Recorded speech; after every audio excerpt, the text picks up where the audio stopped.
ओम शांति। प्रातः मुरली 19 मई 2022।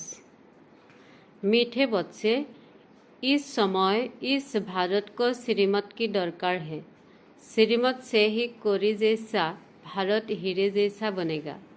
सबकी गति सदगति होंगी। प्रश्न, सर्वशक्तिवान बाप में कौन सी शक्ति है जो मनुष्य में नहीं? उत्तर, रावण को मारने की शक्ति एक सर्वशक्तिमान बाप में है, मनुष्य में नहीं। राम की शक्ति के सिवाय यह रावण मर नहीं सकता। बाप जब आते हैं तब तुम बच्चों को ऐसी शक्ति देते हैं जिससे तुम भी रावण पर जीत पा लेती हो। ओम शांति। मीठे बच्चे, जानते हैं यह होली हंसों की सभा है। यहाँ सब ब्राह्मण बैठी है। पवित्र को ब्राह्मण कहा जाता है, अपवित्र को शुद्ध वर्ण का कहेंगे। जो पुरुषार्थी है उनको हाफ कास्ट कहेंगे। न इधर के न उधर के, एक पाव उस पार जाने वाला नाव है, एक पाव इस पार मैं हूँगा तो सिर साएगी। इसलिए निर्णय करना चाहिए किस तरफ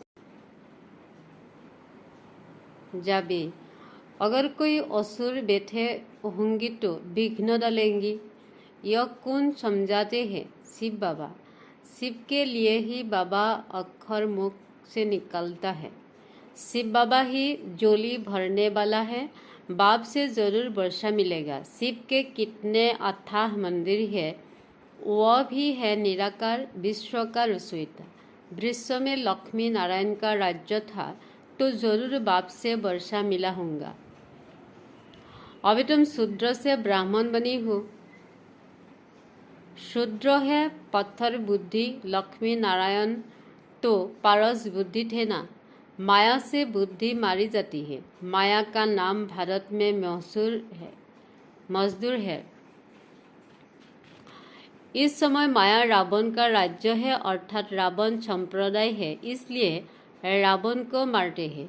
परंतु मरना नहीं। राम की शक्ति के सिवाय रावण पर जीत पा नहीं सकते। सर्वशक्तिमान से ही शक्ति मिल सकती है। वह तो है ही एक परमपिता परमात्मा। उनका न सूक्ष्म शरीर है न स्थूल। यह भी किसी की बुद्धि में नहीं आता कि वह निराकार फिर भारत में कैसे आया। आत्मा अग्रंश के बिगड़ तो कर्म कर नहीं सकती। कुछ भी समझते नहीं, इसलिए पाथर बुद्धि कहा जाता है। बाप वेद समझाते हैं भगवान है उससे ते उस, उनकी सबसे उस मत है। नहीं तो भगवान का सिमरन क्यों करते हैं? उनकी मत चिमरते हैं। जरूर भगवान के आने का भी ड्रामा में पार्ट है। मनुष्य समझते नहीं। बहुत लोग कहते हैं काश से 3000 वर्ष पहले गीता सुनाई गई थी। परंतु यह तो बताओ वह गीता किस नेशन को किस युग में सुनाई गई और किसने सुनाई? एक ही शास्त्र में कृष्ण भगवान उवास लिखा हुआ है। फिर रुद्र ज्ञान यज्ञ भी कहते हैं। रुद्र तो शिव बाबा को कहा जाता है। कृष्ण को कभी बाप नहीं कहेंगे। शिव बाबा कहा जाता है। शिव बाबा ही नॉलेजफुल विशफुल है। तब तो भक्त लोग पुकारते हैं, समझते हैं भक्ति करने के बाद भगवान मिलेगा। अच्छा, भक्ति कब शुरू होती? भगवान कब मिलता? पाप आत्माओं को दुनिया से पुण्य आत्माओं की दुनिया में कब जाना होता, यह कोई नहीं जानते। तुम भी शूद्र वर्ण के थे तो अब तुम ब्राह्मा मुख बंखाली ब्राह्मण कहलाते हो। ब्राह्मण किसने बनाया? शिव बाबा ने। यह है रसोईता। ब्राह्मण वर्ण है सबसे उस। ब्राह्मणों को सूती भी है क्योंकि साकार में है ना। परंतु उनको बनाने वाला निराकार है। वह परमपिता परम आत्मा माना परमात्मा। यह अक्षर पक्का याद कर लो। ड्रामानुसार जब स्त्री तमोप्रधान बन जाती है तब मुझे आना पड़ता है। मैं भी ड्रामा के बंधन में बंधा हुआ हूँ। तुमको पतित से पावन बनाए सुख शांति का बरसा आकर देता हूँ। बाकी सबको शांति का बरसा मिल जाता है। बरोबर सतयुग त्रेता नई दुनिया थी जो राम ने स्थापन की। राम से भी शिव बाबा अक्षर ठीक है। शिव बाबा अक्षर सबके मुख पर है। तो बाबा नई दुनिया का रसोईता है, वह आकर बरसा देती है। गीता ब्राह्मणों को ही सुनानी है। जब शूद्र से ब्रह्मा मुख बंखाली ब्राह्मण बनी तब उनको गीता सुनाई। ब्राह्मणों का ज्ञान का तीसरा नेत्र खुला। इसलिए कहते हैं ज्ञान अर्जुन सद्गुरु दिया अज्ञान अंधेरे विनाश। इसलिए कहते हैं ज्ञान अर्जुन सद्गुरु दिया अज्ञान अंधेरे विनाश। बच्चे कहते हैं बाबा नर्क जैसी दुनिया से अब स्वर्ग में ले चलो। यह है शिव बाबा भगवान उवास शिवाचार्य उवास।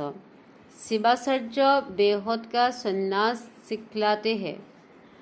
शंकराचार्य का है हद का संन्यास। बेहद का बाप कहते हैं पुरानी दुनिया को भूलो, अब तुमको सदा सुख की दुनिया में चलना है। कृष्णपुरी और कंसपुरी कहते हैं ना। कृष्णपुरी सतयुग को, कंसपुरी कलयुग को कहा जाता है।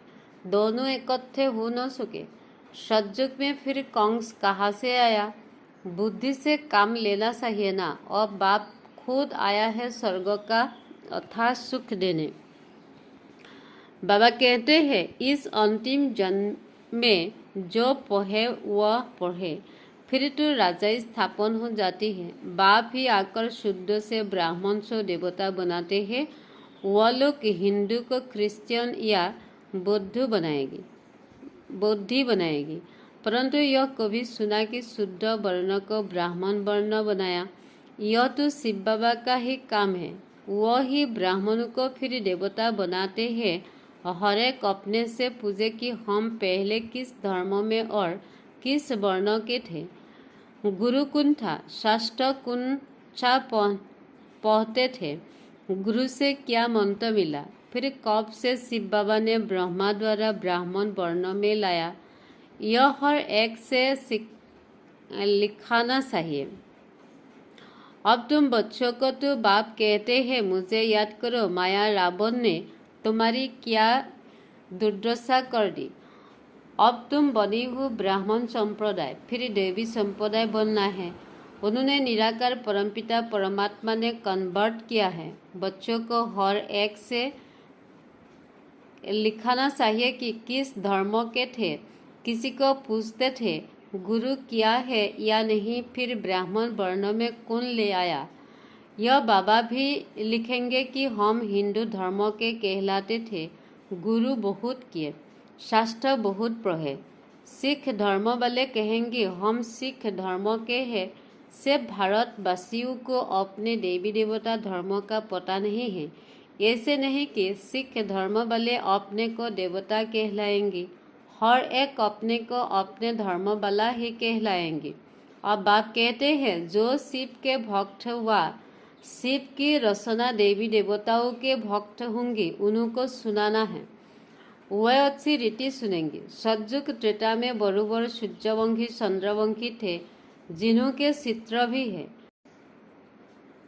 कहा जाता है अभी बाबा देवी देवता धर्म की स्थापना कर रही है। अब तुम ब्राह्मण वर्ण से देवता वर्ण वाले बन रही हो। भारतवासी ही आपे ही पूज्य, आपे ही पुजारी बनते हैं। सतयुग में पूज्य थे। बाबा कहते हैं मैं एबर पूज्य हूँ। अभी तुम यहाँ आए हो राजयोग सीखने।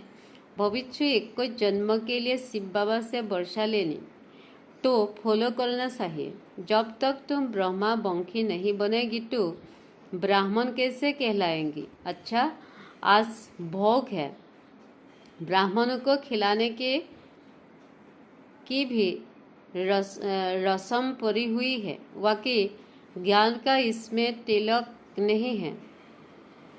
यहाँ तो है ज्ञान सागर और ज्ञान गंगाओं का मिलन। वहाँ फिर देवताओं और तुम ब्राह्मणों का मेला लगता है। इसमें मुझने की बात नहीं। बाप कहते हैं देह सहित देह के सब संबंधों से ममत्व मिटाते जाओ। मुझ एक को याद करो तो अंतमति स्वगति हो जाएगी। मैं प्रतिज्ञा करता हूँ तुमको स्वर्ग में भेज दूंगा। रोज क्लास में पूछो शिव बाबा के साथ प्रतिज्ञा करेगी। शिव बाबा कहते हैं मेरी मत पर चलो। बाप की श्रीमत नामी गामी है। श्रीमत अर्थात श्रेष्ठ मत। ब्रह्मा की मत भी गाई जाती है। ब्रह्मा से भी ब्रह्मा का बाप शिव बाबा उस है ना। जब भोजन पर बैठते हो तो भी शिव बाबा को याद करो। मोस्ट वैल्यूएबल बाप है ना, जिसकी उनके साथ हम भोजन पा रही है। इस याद से बहुत ताकत आएगी, परंतु बच्चे घड़ी घड़ी भूल जाते हैं। भारत को अब शिव बाबा के श्रीमत की दरकार है, क्योंकि बाप ही सर्व का सद्गति दाता पुतित पावन है ना। बाप और बच्चों को याद करना है। माया विघ्न भी अनेक प्रकार के डालेंगी, उनसे डरना नहीं है। ज्ञान तो बहुत सहज है। वाकई योग में रहना, एक से बुद्धि युग सुनना, इसमें ही मेहनत है। और जगह भटकने से तो एक शिव बाबा को याद करना अच्छा है ना। गीता पढ़ने की भी बात नहीं, जबकि बाप खुद आए हैं। बाकी सब शास्त्र हुए बाल बच्चे, उनसे वर्षा मिल न सके। बेहद का वर्षा एक ही बेहद के बाप से मिलता है। अच्छा, बाप दादा तो बच्चों के सामने बैठा है। बाप कहते हैं मैं तुम्हारा बाप ब्रह्मा द्वारा मम्मा का दादा का बच्चों का सबका याद प्यार देता हूँ। अच्छा, मीठे मीठे सिकिलादी बृक्षपति माता पिता बाप दादा का याद प्यार गुड मॉर्निंग। रूहानी बाप की रूहानी बच्चों को नमस्ते। धारणा मोस्ट वैल्यूएबल बाप को साथ में रख भोजन खाना है। एक बाप से ही बुद्धि जुड़ना है, एक ही श्रीमत पर चलना है। बुद्धि से बेहद की पुरानी दुनिया को भूलना है, इसका ही संन्यास करना है। वरदान देह देह के संबंध और पदार्थी के बंधन से मुक्त करने रहने वाली जीवन मुक्ति फरिश्ता भव। फरिश्ता अर्थात पुरानी दुनिया और पुरानी देह से लगाव का रिश्ता नहीं। देह से आत्मा का रिश्ता तो है, लेकिन लगाव का संबंध नहीं। कर्मनंदियों से कर्म के संबंध में आना अलग बात है, लेकिन कर्म बंधन में नहीं आना। फरिश्ता अर्थात कर्म करते भी कर्म के बंधन से मुक्त। न देह का बंधन, न देह के संबंध का बंधन, न देह के पदार्थ का बंधन। ऐसी बंधन मुक्त रहने वाली ही जीवन मुक्त फरिश्ता भव। फरिश्ता है स्लोगन। स्थूल स्मृति संप्रति से भी अधिक मूल्यवान है। रूहानी स्नेह की संपत्ति। मातेश्वरी जी के अनमोल महावाक्य नसीबी और सुख नसीबी। अब इन दोनों शब्दों का मादार फिर पर चलना है। यह तो हम जानते हैं कि खुशनसीब बनाने वाला परमात्मा है, तो बदनसीब बनाने वाला खुद ही मनुष्य है।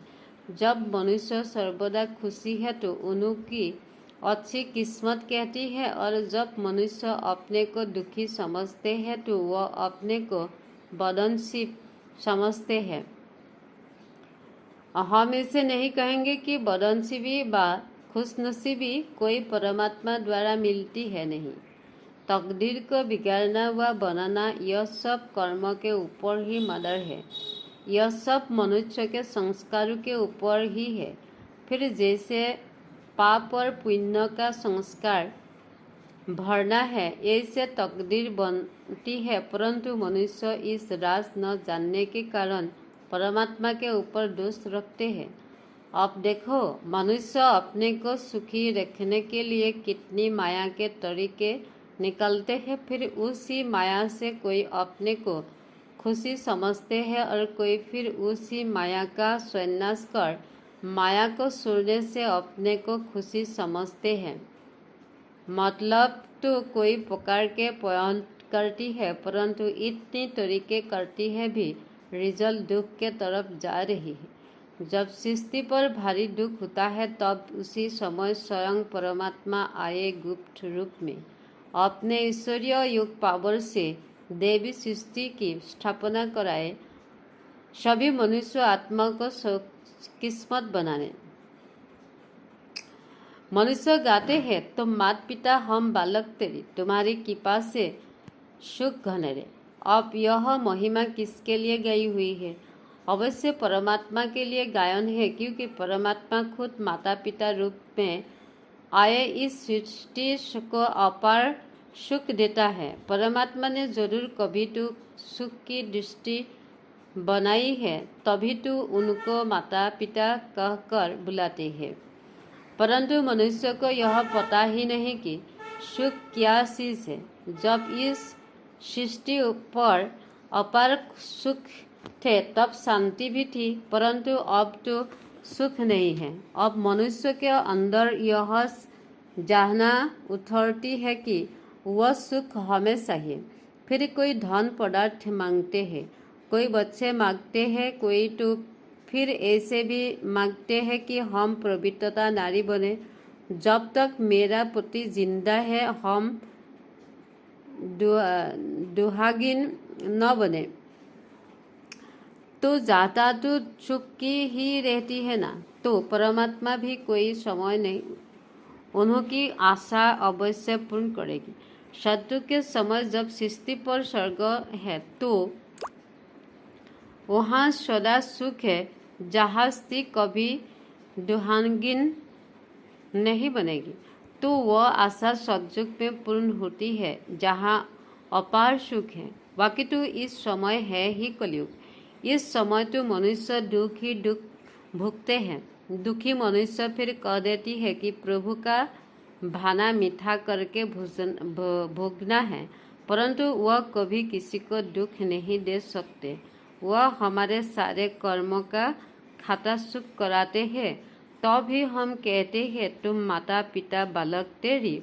अच्छा, ओम शांति।